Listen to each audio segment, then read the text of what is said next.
Greetings once again from us. Today we have the pleasure to present 2017 KCSE Chemistry Paper 3. This was a practical paper that tested on enthalpy of displacement, enthalpy of displacement and redox titration.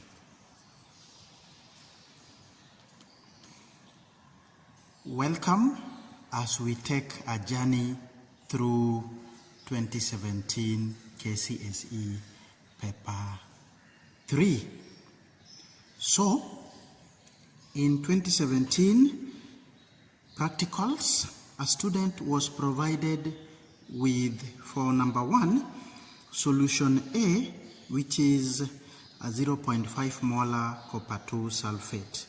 So as always, we are advising that you write these things again in your own handwriting for ease of reference.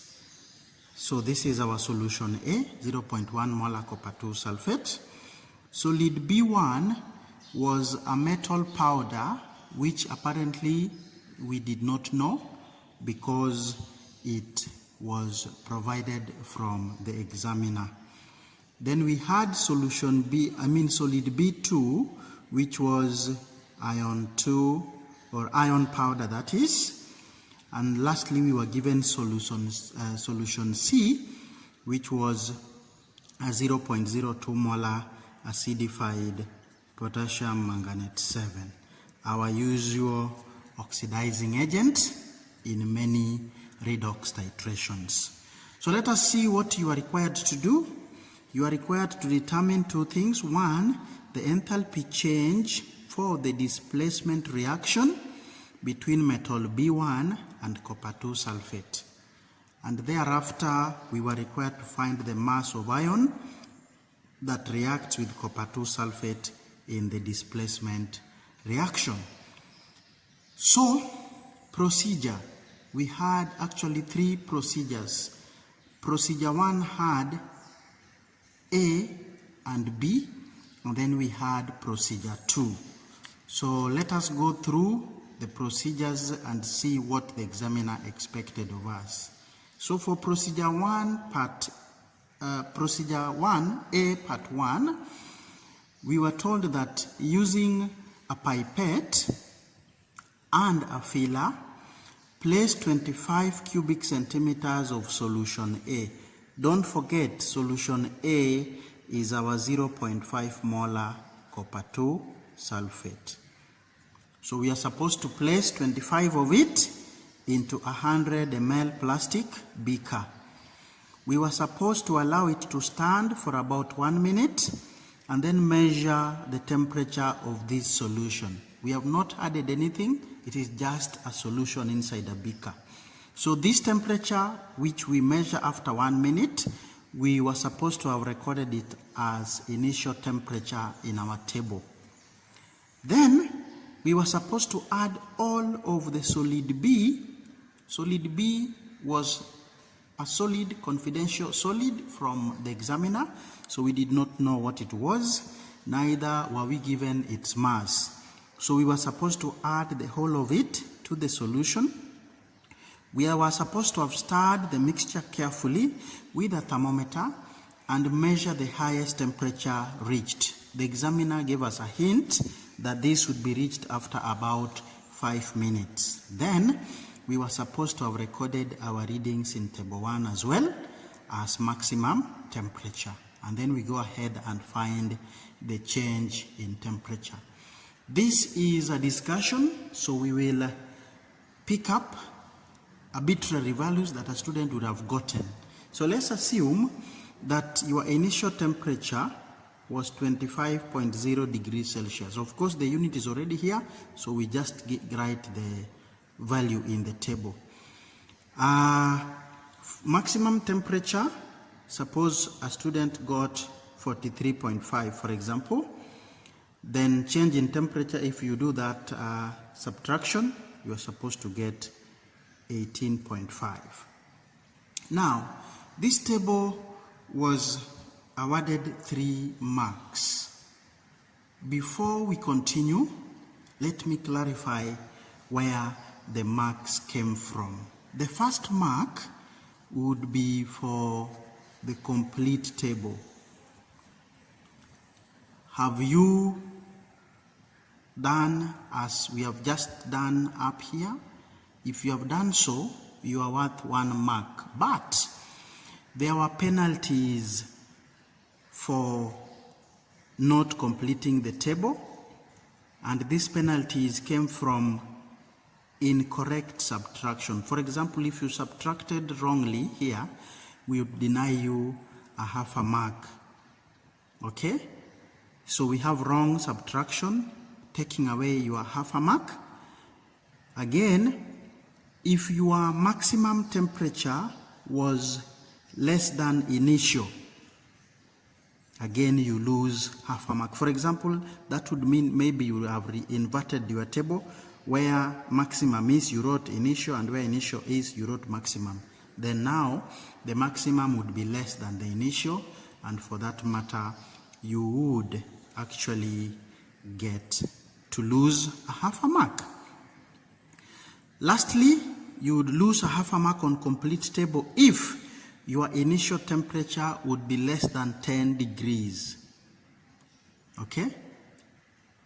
We are in the same nation, and I don't think there are regions in Kenya that would record temperatures below 10 on any given day. Again, for you to get the full complete table mark, your initial temperature was not supposed to be more than 40 degrees Celsius. I think the hottest place in Kenya could be probably Mombasa, and we have not got beyond 33 degrees Celsius. Mostly it's about 31 or 32. So those were the areas of penalty as far as the complete table mark is concerned. Mark number 2 came from the use of decimal points. This is all about accuracy of the thermometer.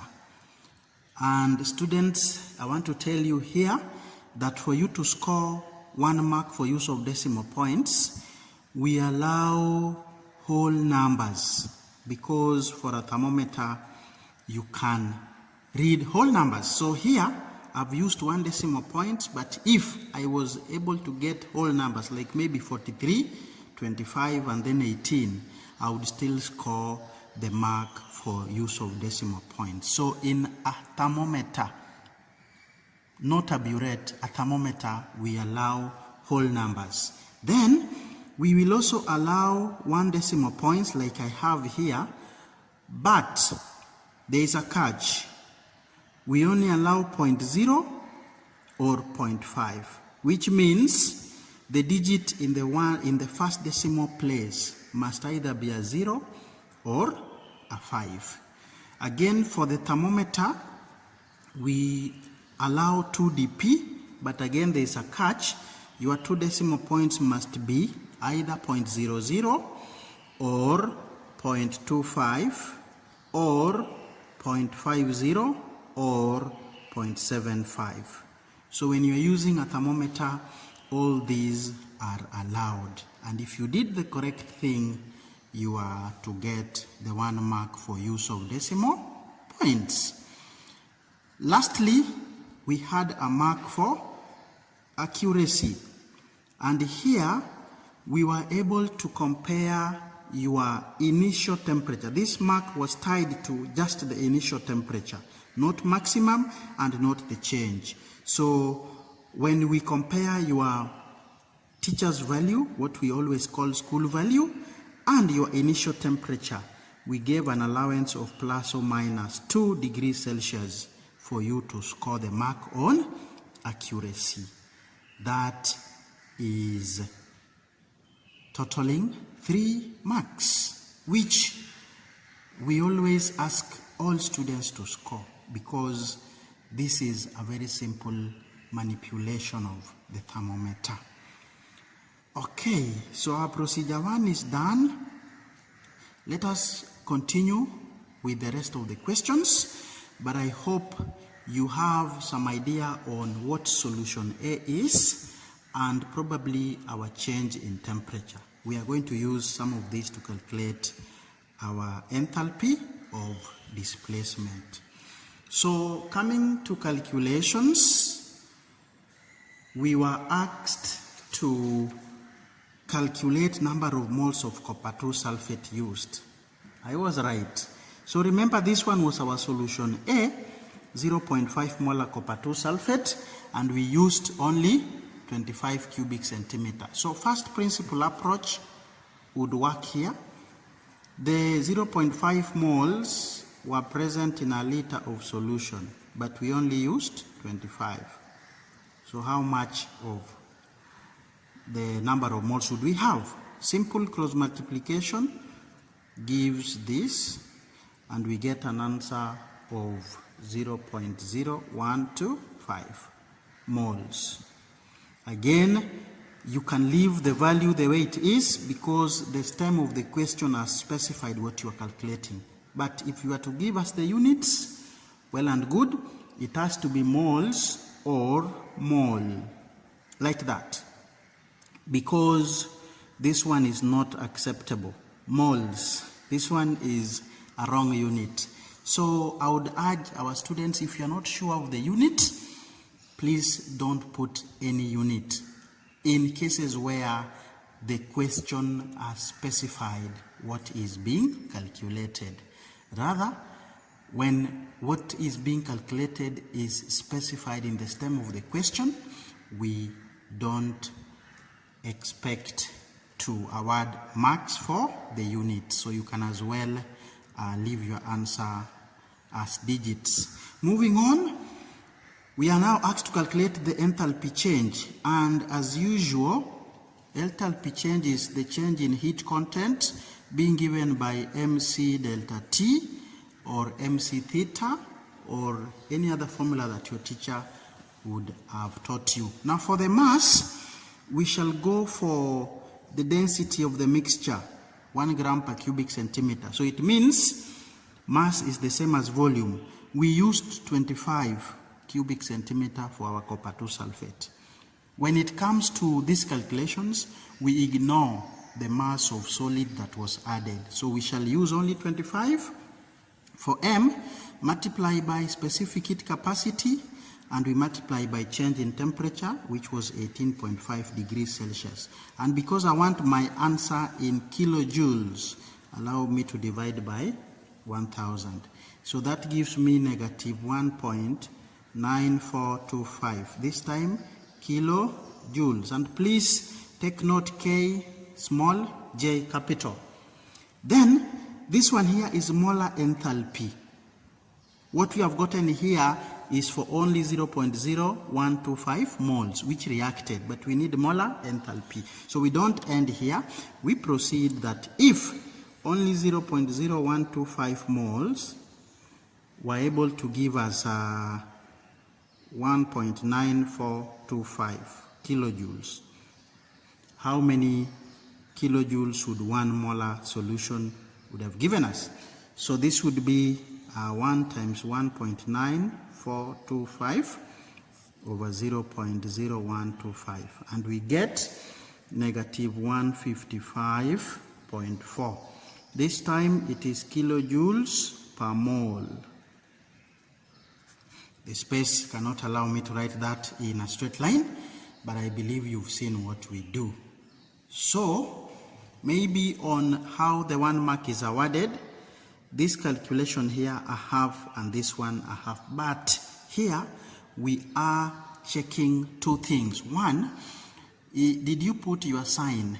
Remember, this is a reaction where there was a rise in temperature, which means the reaction is exothermic, which means the system lost heat, and which means that your delta H should have a negative sign. And then of course the unit must also be there, kilojoules per mole. Good enough. moving to procedure 1B now, because A is done, we were told to repeat what we did in A, Roman 1. But this time, not with metal B1, which we didn't know what it was, but with iron powder. And then again, we look at the initial temperature, the maximum temperature, and the change in temperature. This time around, it is the second change, so delta T2. For our case, let's assume our student got 24.0 as the initial, then it rose to 37.5 after 8 minutes, and then now the change is 13.5. Again, the table is marked, is awarded 3 marks for accuracy, complete table, and the use of decimals, which we have explained in table 1. So let us go ahead and do part C. Compare the changes in change in temperature 1, which we got to be 18.5, and change in temperature 2, which we got to be 13.5. So obviously, change in temperature 1 is, you can say, larger or greater than change in temperature 2. We have been told to go ahead and comment on the differences. It's like you're explaining. Then you will go ahead and say that probably metal B1 was more reactive than metal B2, or iron for this matter, hence a greater temperature change. That would give the 2 marks. Comparison there, and then the explanation. Comparison, of course, 1 mark, and the comparison, another 1 mark. 2. We are doing well. So let's proceed. That, I think, does it for the first part of the experiment, which was on the enthalpy of displacement.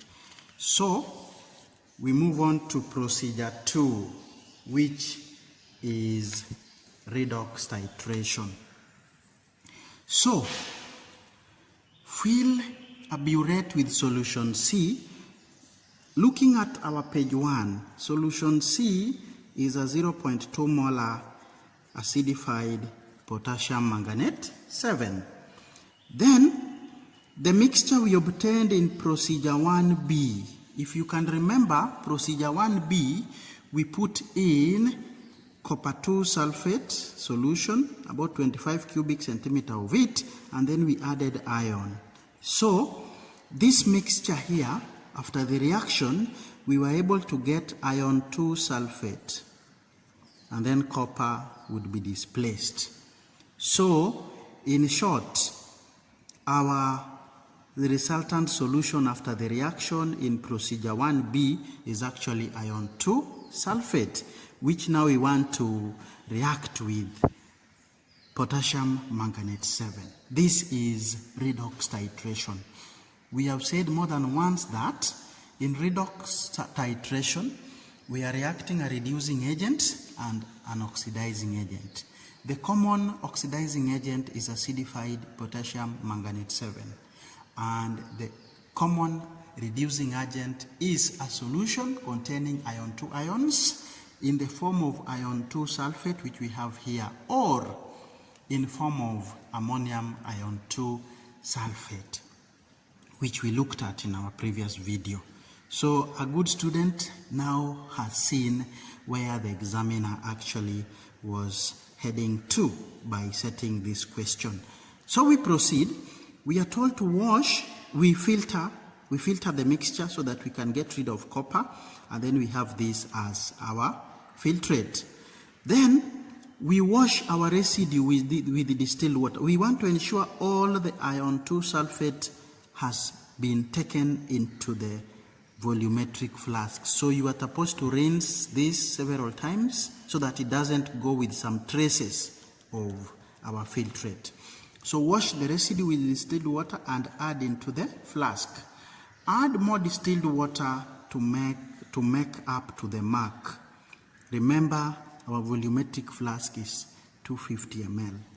We only had 25 being used for procedure 1B, so we had to top it up to 250 ml mark. And then we label it as solution B2. So B2 is basically iron 2 sulfate. Now, using a pipette and a filler, place 25 of our iron 2 sulfate into a conical flask.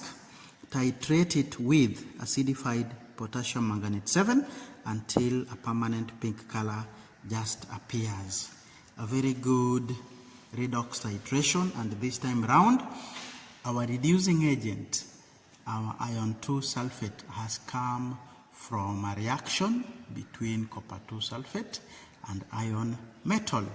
Iron, being more reactive than copper, is able to displace it from its solution. So we proceed with the table, and suppose a student got these figures for the first titration, initial being 10, final being 22.5, so the volume used is 12.5. For titration 2, I start at 0, I get 12.2, and then lastly I get 12.2 and 24.5, that gives me 12.3. So we have always talked about having such intelligent values in your table so that you have what we always call two sets of volumes that can be averaged. I want our students to practice this. It will maximize your marks in the marking of the table. And as usual, we have explained this in a video in direct iterations, which we always actually attach a link to that video in every other video about titration that we do after that. Okay, moving on, calculate the average volume. So we are going to leave the set 2 for the examiner to do for us. So for us here, let's use the first set, and we get 12.25 cubic centimeter as the average volume. Good. We proceed on. This is the equation that is involved in redox titration. In our previous video, we explained that the examiner has always been very lenient by giving it to us. So here it is again. Let us proceed by using the information we have already to proceed on. So the equation for the reaction is as follows. Calculate number of moles of potassium manganate used. Now, this was a 0.02 molar potassium manganate 7. Average volume that we used was 12.25, if you remember on the previous page. So to answer this question, if 1000 cubic centimeter contained 0.02, was a 0.02 molar solution, we only picked 12.5 from here. So how many moles were involved? Quick cross multiplication gives 12.25 times 0.02 divided by 1000, and that gives me 0.000245. Again, we've been asked to calculate number of moles, so you can as well leave your answer at that point. We want now to use, we are referred to a different solution. Actually, there was a correction, B2. Iron 2 ions in solution B2. 25 cubic of it. So this is actually the volume we used in titration. So if we know this equation and we know the mole ratio between manganate and iron 2 ions, we can easily get this answer. So the mole ratio between manganate and iron 2 is 1:5. So the figure we have here represents the ratio 1. Okay? The ratio 1 represents this number of moles. So, the ratio 5 will represent how much? Doing a quick cross multiplication, you realize we are supposed to be multiplying this value by 5. And that gives me 0.001225. Again, we should not put units if we are not sure. Now, to the next question. Number of moles of iron that reacted with copper 2 sulfate. This one was very tricky, but it's very easy. This is like, we could reframe this question as moles of iron in 250 cubic centimeter of solution B. Okay? So this one is 25. What about 250? Because this is what we reacted with copper 2 sulfate. So the answer here would be very easy. If 25 cubic centimeter, which we have up here, is giving us 0.001225 moles, what about 250, which we had in our volumetric flask? Quick cross multiplication gives 250 times 0.001225 over 25, and you get 0.01225 moles. Lastly, determine the mass of iron that reacted. Iron has been given as 55.8. The relative atomic mass of iron is 55.8. So, what do we know about relative atomic mass of an element? Quite easy. It represents the mass of 1 mole, or rather the molar mass. So 1 mole of iron is 55.8 grams. What about 0.01225? This one will be worth how many grams? So we do cross multiplication. This should be 0.01225. You multiply by 55.8 over 1, and your answer should come to be 0.6835 grams. So students, that was the expected response in 2017 paper 3. I want to appreciate the examiner. This examiner has gotten on top of things.